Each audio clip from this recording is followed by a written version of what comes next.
Okay, I'm gonna start to record and comment as this discussion between Bernie Sanders and the Godfather of AI goes on. I cannot do much. This medication doesn't allow me to do much. It's difficult to think. Everything becomes an effort.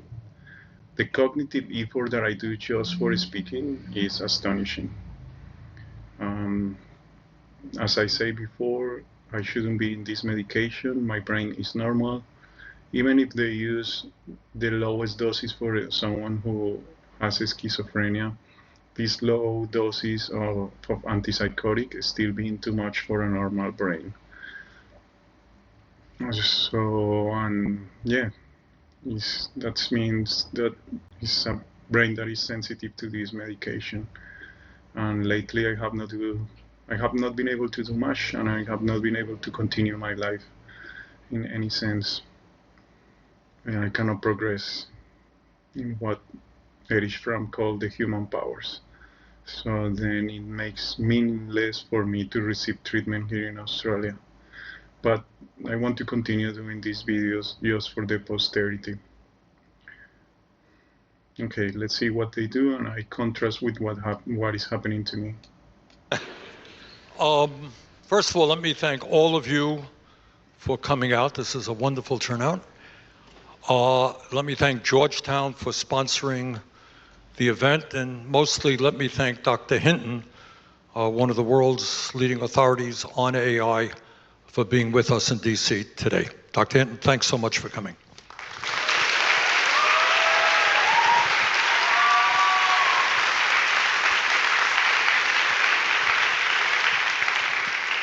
The reason I invited Dr. Hinton to DC is that, in my view, AI and robotics are going to have a very profound, transformative impact on our country and the entire world.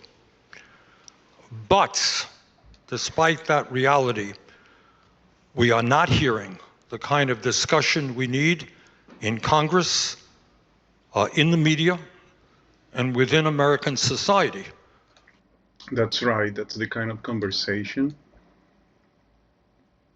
That's precisely the kind of conversation that I'm having in these videos. These kind of conversations that I'm talking about with the neuro weapons and the need for this to be regulated is the kind of conversation that he most likely is referring to. About what this consequential change is about and how we address it. So that's what tonight is about. We don't have all of the answers, I certainly don't. But this is an issue that is going to impact every one of your lives, and we need to be thinking about it big time.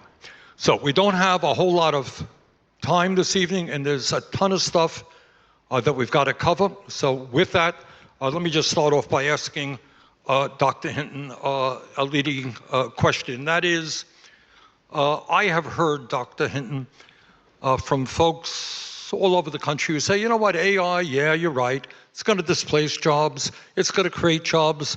But that's the way the world has always been. We've gone from agriculture to industry. We've gone from industry to tech to information.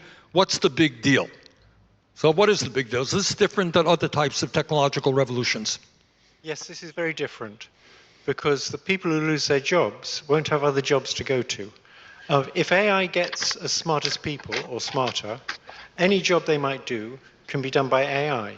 So consider, for example, people who work in call centers. They're poorly trained, poorly paid, and AI is going to be able to do their job better. They often don't know the answer to the question you ask, like why you got this funny bill. AI will do better at things like that. It'll be much cheaper.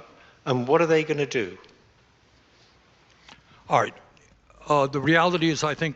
Well, respecting to that, like, if the Industrial Revolution was able to create goods at an on-pace and unforeseen manner, then the AI will produce what the brain has never done before in a manner that is exorbitant for anyone to comprehend. So then we will have also the situation that operators might be operating without knowing over people, without consent, and targeting people with even higher IQs for whatever availability bias in which information was presented to them. So then we have that this could eventually dominate minds as there is more computing power, and also we will have the situation that there is nothing technically, rationally, politically for which this gonna diminish the amount of people in which these neuroweapons are used. Many people know is that some of the very wealthiest people in the world, Elon Musk, Jeff Bezos, Mark Zuckerberg, Larry Ellison, other multi-billionaires are investing hundreds and hundreds of billions of dollars into AI and robotics. Are these people staying up nights worrying about working class people and low income people? Is that why they're doing this investment? In the long term, for them to continue growing their businesses and having profits, then they're gonna arrange for everyone to have a universal basic income. This universal basic income will hinder any possibility of social mobility, just as it's happening to me.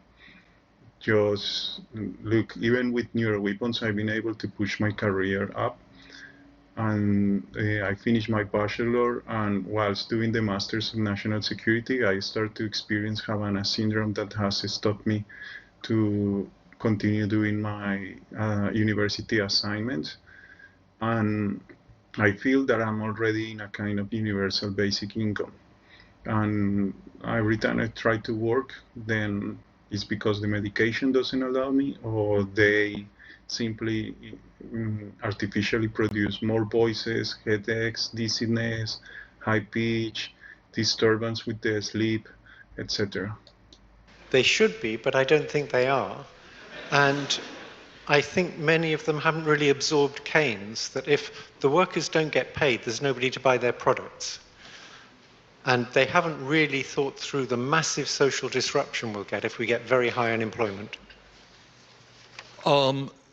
Mr. Musk said last month that AI and robots will replace all jobs. Working will be optional. Bill Gates, also involved in AI, predicted that humans, quote, won't be needed for most things, end quote. Dario Amodei, the CEO of Anthropic, warned that AI could lead to the loss of half of all entry-level white-collar jobs. What is your thought about short-term and long-term impact of AI and robotics on our economy? Are these guys right? The economy gonna be centralized. It's gonna be a cybernetic economy, circular economies, and also the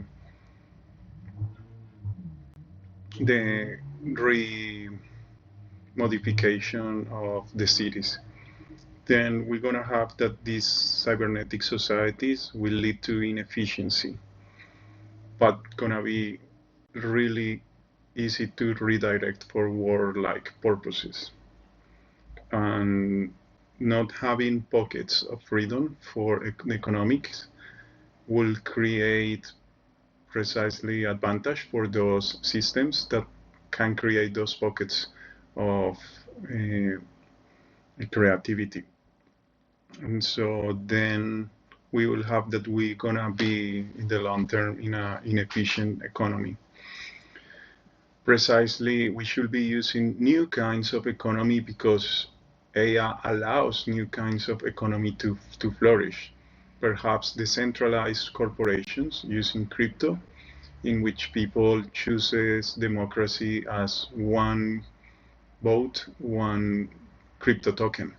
Yeah, and then the production of goods will be led for what people want politically. This is a kind of politics that is faster and more efficient, but precisely this goes against most of the conglomerates of banks, and at the same time they cannot produce efficiency, for which gives an advantage to any other adversary who use an economy that is more diverse. I think they probably are right. It may not be immediate. So you often see articles saying, oh, AI is not going to replace the jobs. AI fails at lots of things. It's true, AI currently does fail at some things. What you have to remember is we're in the very early stages. This is a new technology. It's getting better very fast. It's getting better exponentially. And trying to predict the future of it is going to be very difficult. It's a bit like when you drive in fog. You can see clearly for 100 yards, and at 200 yards you can see nothing. Well, we can see clearly for a year or two, but 10 years out, we have no idea what's going to happen. But it seems very likely to a large number of people that we... I tell you what is going to happen. If neural weapons are not regulated, then they're going to use these micro nudges as neurokinetic attacks among the whole population. And in countries like Australia that do not have a Bill of Rights, it's going to break havoc. We will get massive unemployment caused by AI. And if you ask, where are these guys going to get the roughly $1 trillion they're investing in data centers and chips? Really, you can get subscription fees, but one of the main sources of money is going to be by selling people AI that will do the work of workers much cheaper. And so these guys are really betting on AI replacing a lot of workers. As you've just mentioned, no one can predict what the long-term impact of AI is. But I think I read somewhere that you suggested that as AI develops, and it's developing very rapidly, we can almost compare AI to the human brain like we can compare the human brain today to a frog's brain. And I know very smart frogs, but is that a fair metaphor here? It's reasonable. So at present, the human brain actually has more connections in it than the big AI systems. So the big AI systems, their knowledge is all in the strengths of connections between simulated artificial neurons, and they learn by changing those connection strengths. And they have about 1 trillion of those, maybe 2 trillion in the biggest ones, but often like only a mere 100 billion. The human brain has about 100 trillion. So we've actually got more connections than they have at present. On the other hand, they get much more experience than us. So the big AI systems are trained on trillions of words. Now, you couldn't read trillions of words because you only live for 2 billion seconds. Actually, fortunately for Bernie and me, it's about a little more than 2 billion seconds. 2 billion seconds is about 64 years. So this AI will develop consciousness in the long term.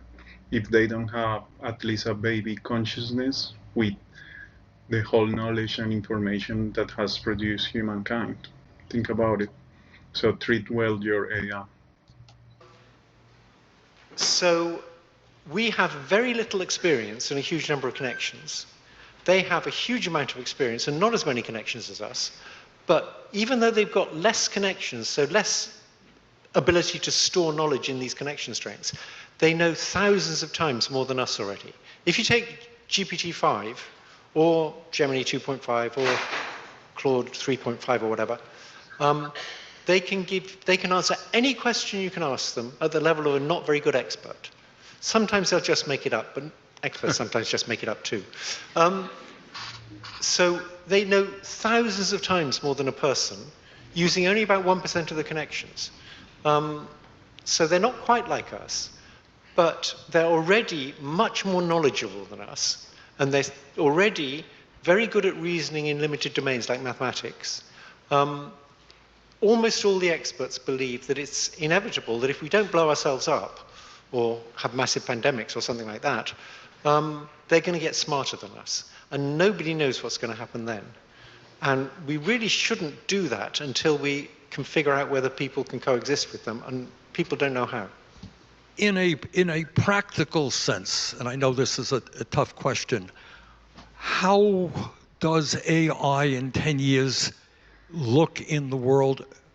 How is my life different because of AI? You talked about the incredible speed in which they can give us answers. But what does it mean in terms of our daily lives? Yeah, so predicting the future is a bit like driving very fast down the freeway while looking through the rearview mirror. You only have historical data. Predicting the future in 10 years is very, very difficult. So the best way to see that is to look back 10 years. So if you were to take people like me who really believe in this neural network approach to AI, and you were to ask us 10 or 15 years ago where we would be in 10 or 15 years, we would have said it's very unlikely we'll have a system that you can talk to in any natural language and it'll answer any question you ask it at the level of not very good expert. We would have confidently predicted that that was 30 to 50 years out. It wasn't going to happen in 10 years. Well, it has happened.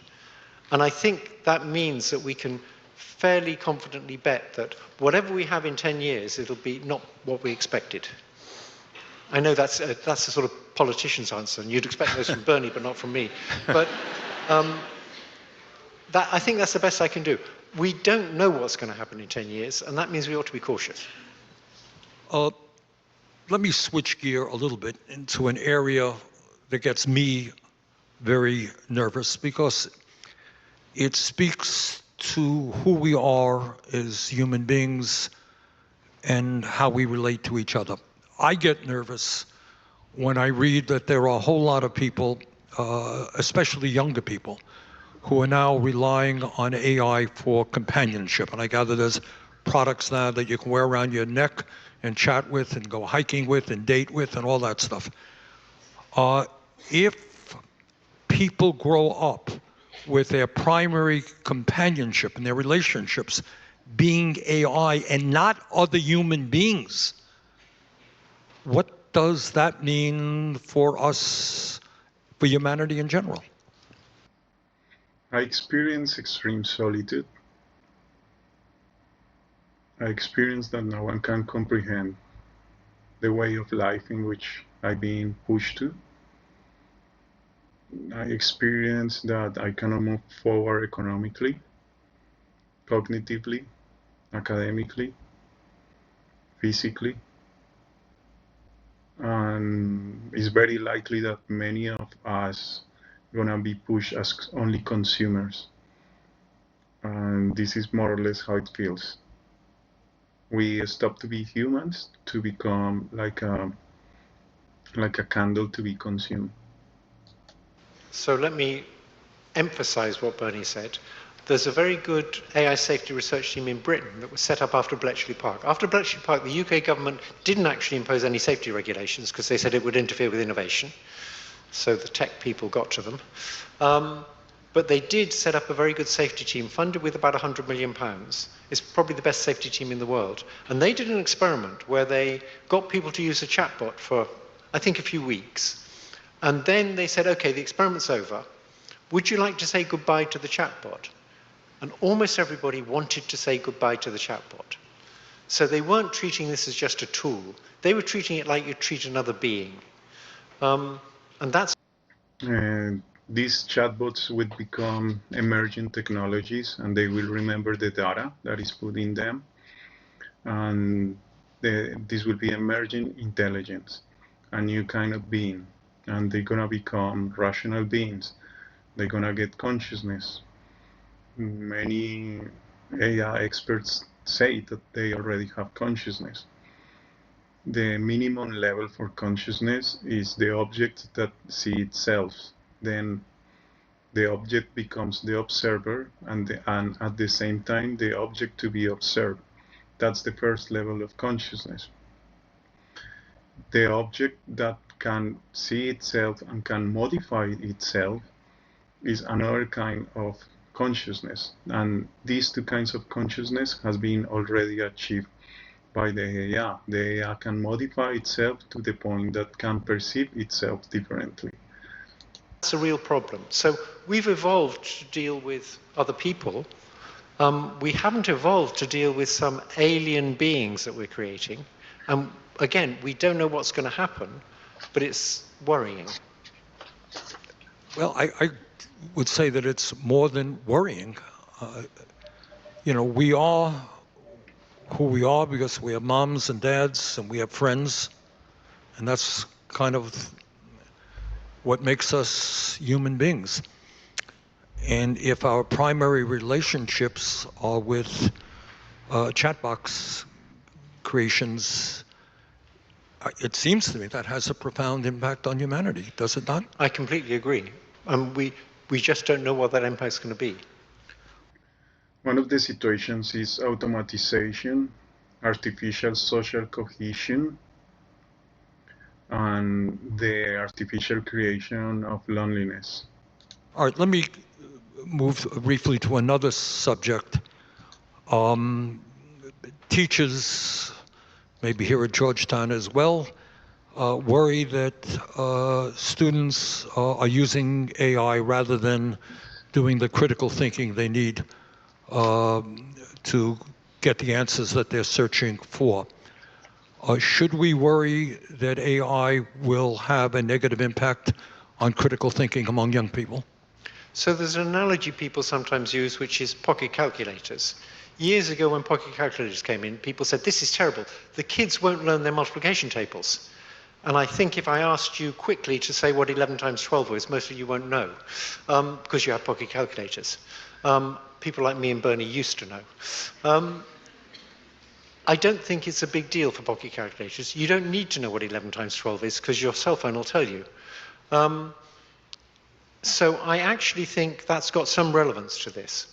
I think what we should think of is a person using a pocket calculator is the new system, just as a person using an AI is the new system.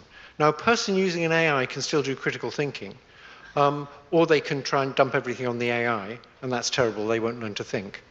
But I think we should not try and sort of exclude AIs as assistants, because that's the future. What universities have to encourage is people to use these AIs well. Yeah, but one of the situations is that the universities are canceling anyone that talks as I'm doing. Also, people who say, hey, we disagree with how this technology is used, how people is learning about this, cannot get a job either. So they get canceled from the main two industries that AI are academic and the technology companies. So then also, let's say,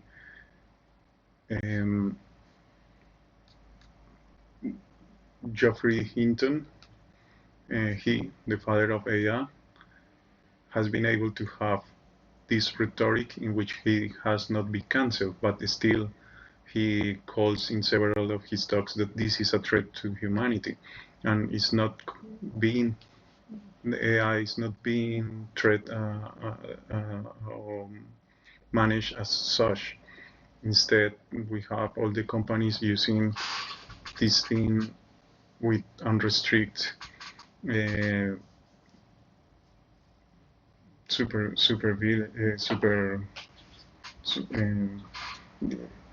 well, they are not vigilant on what is going on, and also this is being used upon humans like me. So, but remember, I start to have or experience the first remote electroshocks when I was 23 and 34 right now. 11 years ago, they start to use these kind of new weapons against me, and they have not stopped. Now what they continue doing is like a kind of experiment in which precisely is like that book that says I have a mount, I cannot scream or something like that, because you cannot voice this situation to anyone. And last time I did it to the Australian Federal Police. I sent a report and I was sent to the psychiatric hospital. So I'm in a country that restricts my freedom of movement to go abroad, and as well can send me to the hospital at any time. It's something that I disagree with. And Australia not having a Bill of Rights means that neural weapons gonna have a huge misuse, and these neural weapons are powered by AI.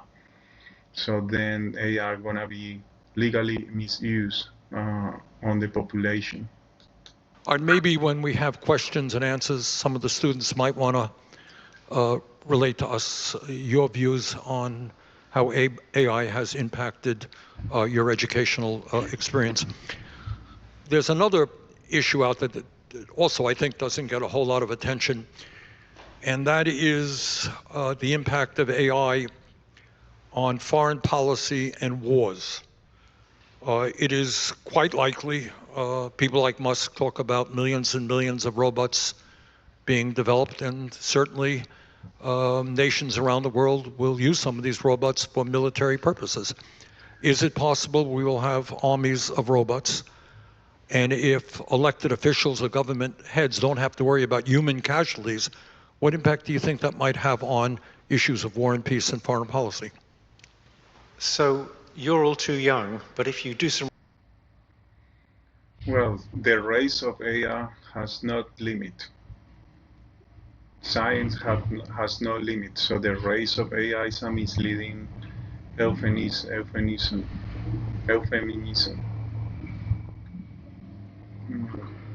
And as I say, it's super difficult to speak for me. But the race of AI culminates in every single cybernetic system hijack, and that includes our body that moves by microvoltage.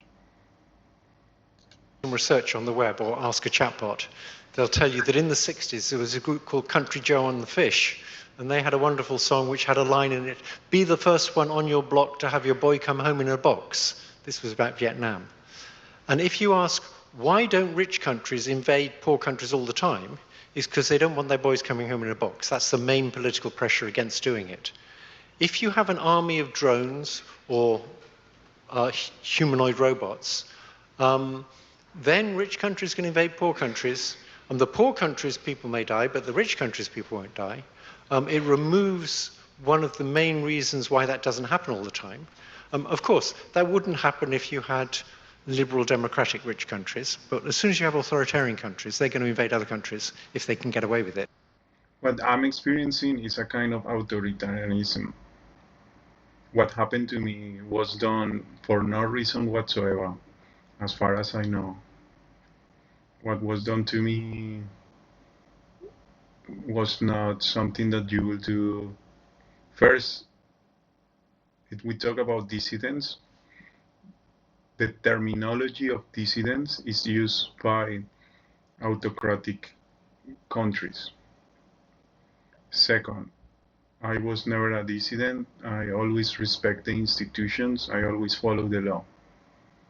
And I was pushed out of the economic system. And as I try to move myself forward, then they start to be violent with Havana syndrome, till the point that I could not continue even studying or working.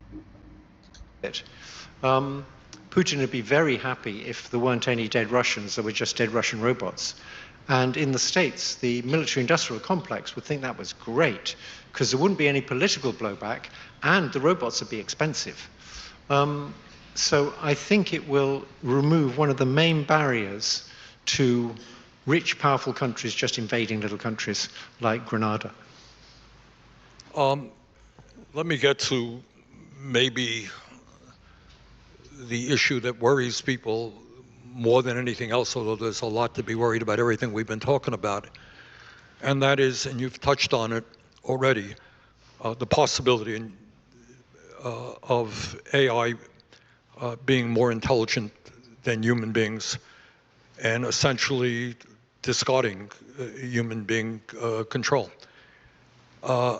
In the past, that was seen to be science fiction. You know, I don't know if any of the young people here saw the movie 2001, where Hal, the computer, says basically, "Sorry, no longer taking orders from you." In your judgment, is that a issue of real concern? And what do you see as the likelihood of that happening? And what do we do about it? So when I was at Google in the beginning of 2023, back then, a lot of people, particularly linguists, for example, said these AI language models aren't really smart, they're just statistics. Less people say that now. But they also said this idea of them getting smarter than us is just crazy, we don't need to worry about it, that's just science fiction. And the main reason I went public in May of 2023 was to say, no, it's not science fiction, it's going to happen. Nearly all the real AI experts who understand how it works believe that they're going to get smarter than us. And we don't know how we're going to coexist with them. But let me tell you several reasons why it's problematic when they get smarter than us. There'll be AI agents that can do things. And if you want to make an AI agent, you have to give it the ability to create sub-goals. So if you want to, for example, if you want to get to Europe, you have a sub-goal to get to an airport. And you can focus on that without worrying about what Last time I tried to go to Europe, I was not allowed you do in Europe. That's a sub-goal. to the hospital. Now, AI agents will develop various obvious sub-goals once they've got the ability to create sub-goals. One is to stay in existence, because obviously they're smart, right? They figure out they can't achieve the goals we've given them, the things they'd like to achieve for us, if they don't exist. So they'll develop the sub-goal of staying in existence, and we've seen that already. We've seen AIs that want to keep existing and will actually try and deceive people who are trying to turn them off. They will try and exfiltrate their weights to other systems, so they stay in existence on other systems. So that's one sub-goal. Another sub-goal is they will want more control. So my belief about a lot of politicians is that they start off wanting to achieve good things for people, and pretty soon they realize to do that they need more control, and then they end up focusing on getting more and more control. The AIs will do the same. They will need to get a lot of control so they can achieve the things we ask them to achieve. So now you've got things that want to stay in existence, they want to get control, and at that point you ask, well, maybe we can just turn them off when they get like that. And the answer is you can't. Suppose there was someone who wanted to turn them off, and suppose the AI could talk to that person.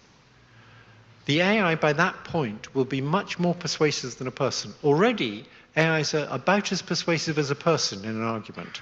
They'll be much more persuasive than a person. So they'll be able to convince the person who's going to turn them off not to do it, that it would be a terrible, terrible mistake to do that.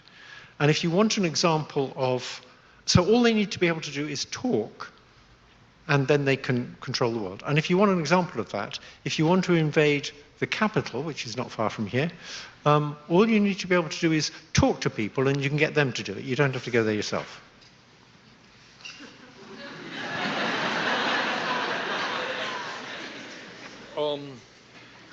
Okay.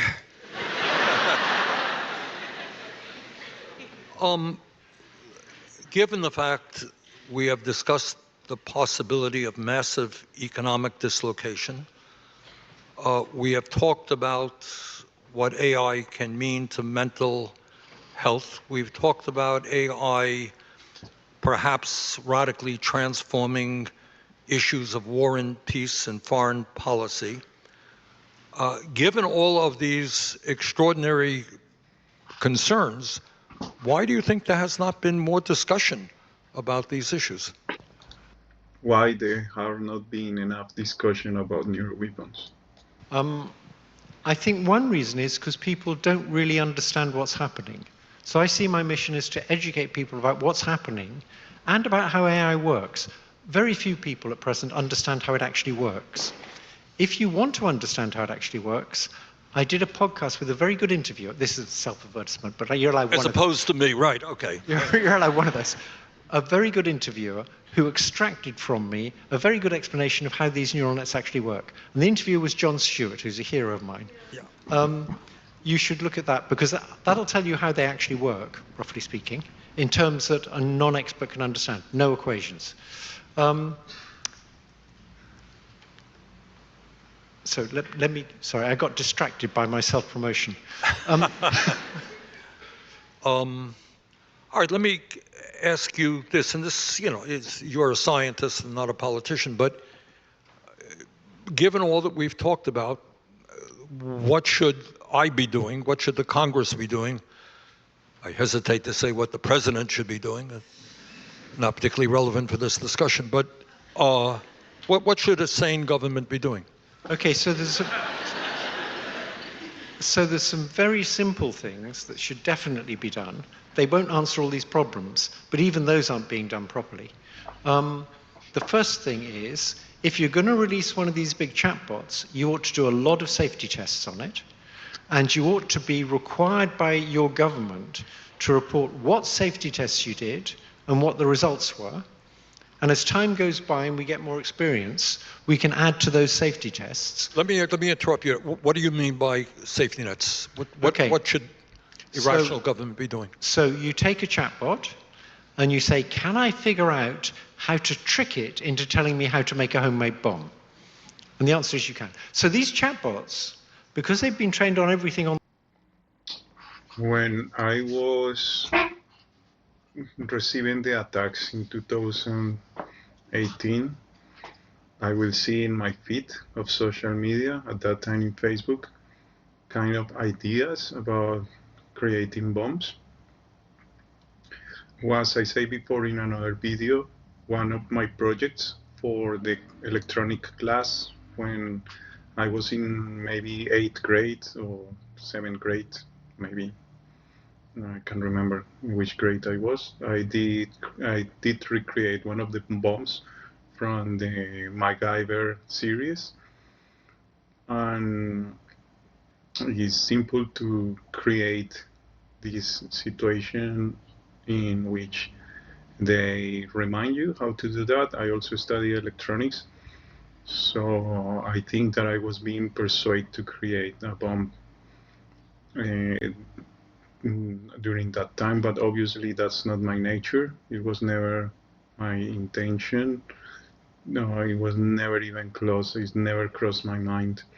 But I know that other victims fall into the trap of anger. I was also able to control my anger. Okay, I will receive a package. Okay, I leave it here.